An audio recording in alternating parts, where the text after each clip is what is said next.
매일 성경 묵상을 돕는 해설 가이드입니다. 안녕하세요. 묵상 코치입니다. 함께 읽고 나눌 말씀은 누가복음 3장 15절에서 38절까지 말씀입니다. 15절에서 17절은 더 강한 일을 소개하는 요한의 모습입니다.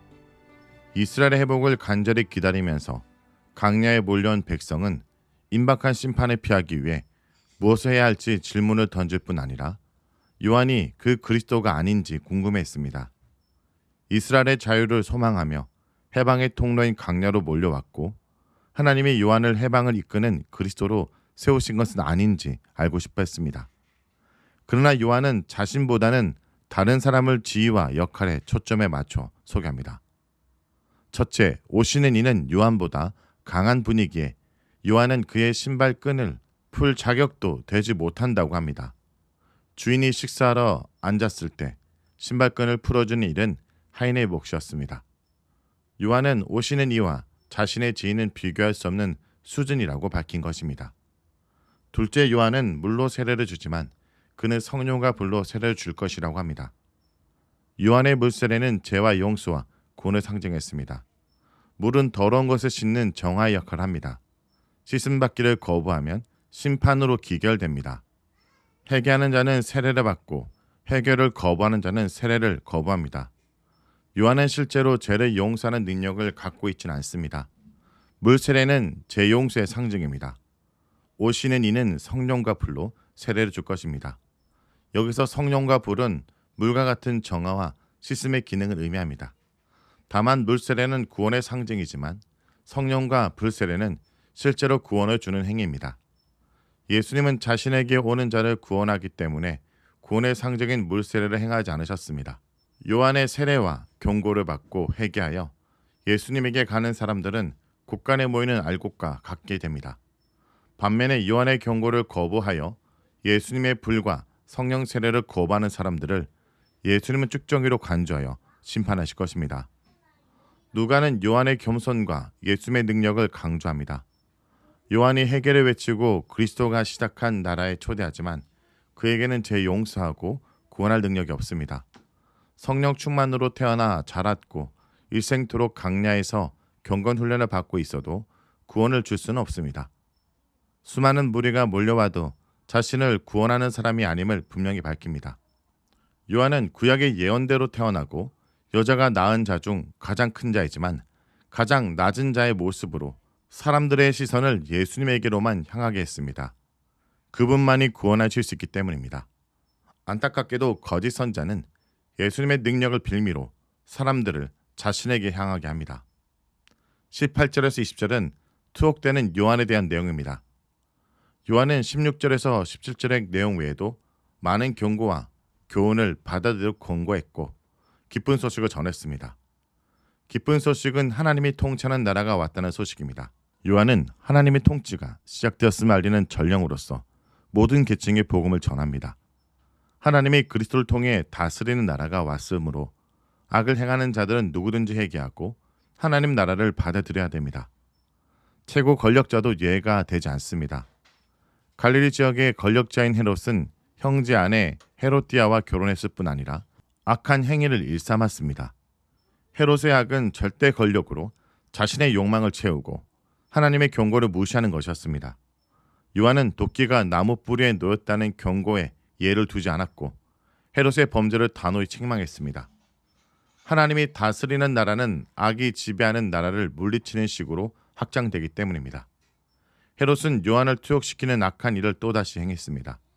요한은 기쁜 소식을 전했으나 참수형으로 소명을 다할 것입니다. 이처럼 요한의 생애는 세례와 투옥으로 요약됩니다. 요한의 소명과 운명은 예수님의 소명과 운명을 예고합니다. 요한처럼 예수님도 회복의 나라를 확장하고 십자가에 달려 죽는 운명을 맞이할 것입니다.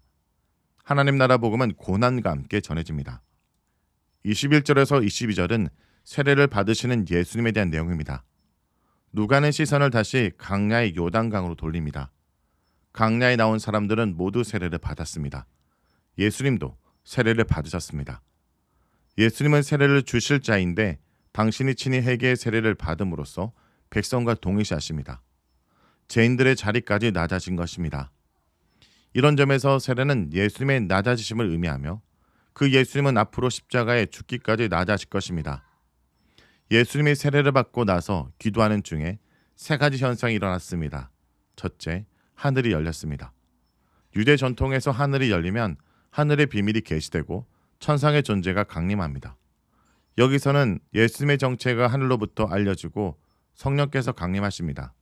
둘째, 성령께서 비둘기 같은 형체로 예수님 위에 내려오셨습니다. 누가는 성령의 임하심을 비둘기 같은 형체라고 함으로써 시각적으로 묘사합니다. 이는 예수님이 성령을 실제로 경험했음을 의미합니다. 창세기에서 비둘기가 새로운 창조를 알린 것처럼 성령의 능력으로 예수님은 새로운 창조, 곧 회복의 나라를 실현하실 것입니다. 또한 성령이 예수님 위에 임하신 것은 예수님이 하나님의 기름 부음을 받은 그리스도라는 사실을 입증합니다. 하나님 나라의 복음을 실현하기 위해 필요한 성령의 능력이 예수님에게 임한 것입니다. 셋째, 하늘에서 소리가 들렸습니다. 하늘의 소리는 구약의 언어에 근거해 하나님이 사랑하시는 아들과 하나님이 기뻐하시는 종으로 예수님의 정체를 알립니다. 예수님은 하나님 나라를 실현할 하나님의 아들이며 종으로서 아들의 사명을 완수하실 것입니다. 예수님의 세례는 공생의 사역을 위한 준비 단계에 해당합니다. 선육신하신 예수님은 죄인들을 위해 죄인처럼 낮아져 세례를 받으십니다. 베들레헴의 여물통에 태어나신 모습처럼 멸시와 수치의 자리까지 낮아져 죄인들을 섬기고 구원하실 것입니다. 또한 예수님은 하나님의 사랑을 받은 아들임에도 불구하고 종으로서 하나님 나라 복음을 위해 헌신하실 것입니다. 죽음의 순간까지 하나님 아버지의 사랑을 확신하며 고난의 길을 완수하실 것입니다. 왕의 대가식 모습을 보여주는 세례에서 예수님은 수치와 고난의 길로 왕의 임무를 수행하시는 것을 보여줍니다. 하나님 나라는 낮아짐과 겸손을 통해 시작되고 확장됩니다. 23절에서 38절은 예수님의 계보입니다. 누가는 예수님의 정체를 하나님의 아들로 밝히고 나서 예수님의 계보를 소개합니다. 첫째, 독특하게도 계보는 현재에서 과거로 거슬러 아담에게까지 올라갑니다. 마지막은 하나님입니다. 계보에는 77명의 이름이 나오고 인간의 맨 위가 아담이며 78번째는 하나님입니다.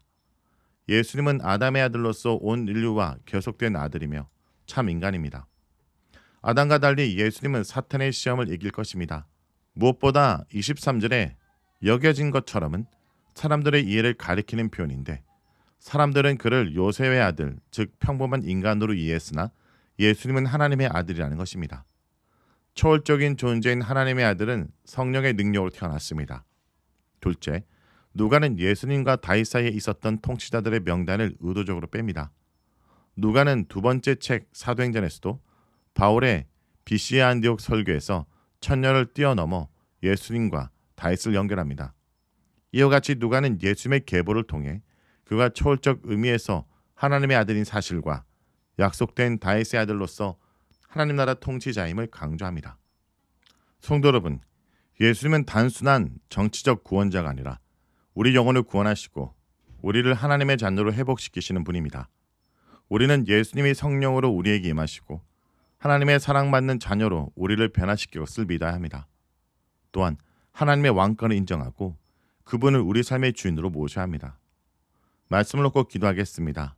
주님, 우린 때때로 세상적 방법으로 구원을 찾으려 합니다. 그러나 오늘 말씀을 통해 예수님만이 우리의 참된 구원자이심을 다시 깨닫습니다. 성령님, 우리의 마음을 새롭게 하시고 예수님을 우리의 왕으로 모시게 하여 주옵소서. 우리가 하나님의 사랑받는 자녀임을 기억하며 세상의 기준이 아니라 주님의 음성을 따라 살아가게 하소서. 우리의 삶이 예수님을 증거하는 삶을 살아가도록 인도하여 주옵소서. 예수님의 이름으로 기도합니다.